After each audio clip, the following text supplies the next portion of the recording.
And once again, Sanjay, to go back to that assurance that has come in from the Iranian authorities there, the assurance that has come in about societal needs. Now, once again, Sanjay, this is the month of Ramzan that we are talking about.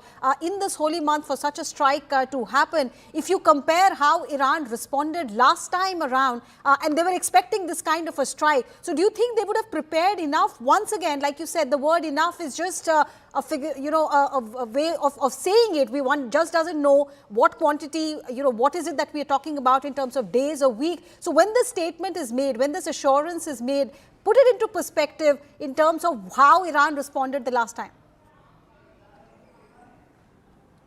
Well, if there was enough, the Iranian government would have seen that people have enough, and that would have blunted the protests that took place.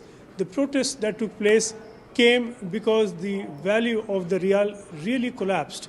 And the value of the rial collapsed because importers had to pay a very high price for products in very limited supply. That was their problem. On the other hand, the Iranian government imposed a price limit at which these goods could be sold. The two simply did not add up.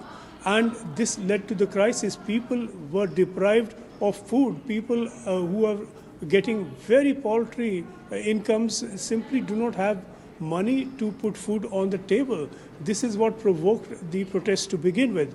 Had there been enough at the time, surely the government in Iran would have shared that enough with people and tried to blunt the protests. Since then, sanctions have become tougher.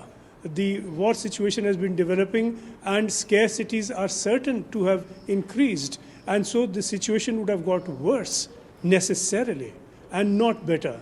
So this kind of assurance from the Iranian government that there's enough is something that will have to be tested, and it's a very difficult time for that testing. This is the month of Ramzan, and after a day's fasting, people break their fast at the end of the day after sunset, and whether there will be something for them after a day's fasting on day 1, day 2, day 4, day 10, if this goes on and on. If this shortage continues, and shortages certainly there are, then this itself could do something to provoke unrest among people and to provoke a rebellion, which is exactly what the US and Israel would like to see. Right. Sanjay, do hold on. Let me also bring in Iranian activist Elaha Jamili, who's in London. Elaha, just help us understand. You were telling us earlier about the situation back in Iran. Have you managed to establish contact with anyone there, any first-hand report about the kind of situation that people are in at the moment? At the moment, one of the videos circulating around is a bunch of schoolboys who saw and witnessed the excuse me, explosion, and they are celebrating and they're jumping up and down.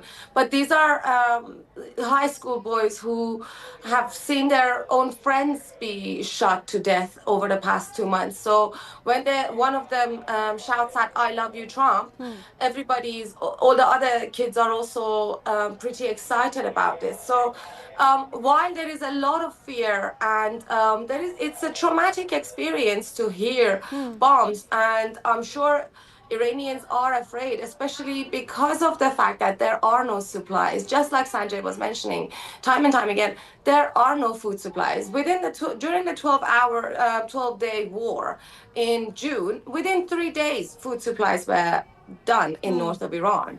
Rice, oil, all the major food supplies were finished. People don't really have anywhere to run to. There is, before the uprising in Iran, when the value of rial had not even collapsed to zero at that time, hospitals were low on supplies for medications.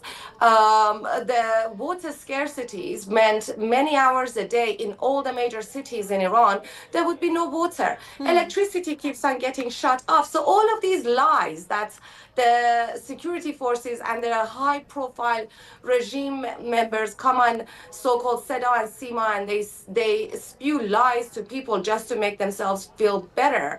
It's an absolute, it's an empty drum that it has been banging for 47 years. And now they are facing the consequence of that loud, annoying noise, which also targeted only Iranian people. Let us not forget that during the 12-day war, this regime was not happy with the fact that Israel is carrying such surgical actions against their heads of IRGC and staff, enough casualties from civilians are not rising up, so that the regime went and threw a ballistic missile on the northern area of Tehran called Narmak, killing more than 700 households. So what we are witnessing right now in Iran, as the Iranian people are calling it themselves, is indeed a rescue mission. It's going to be very difficult for Iranian people to fully be rid of this regime, but I'm sure it's not going to be as difficult as seeing hundreds of and thousands of Iranian young people be shot dead in the streets, in the hospitals, in prisons, inside their own homes.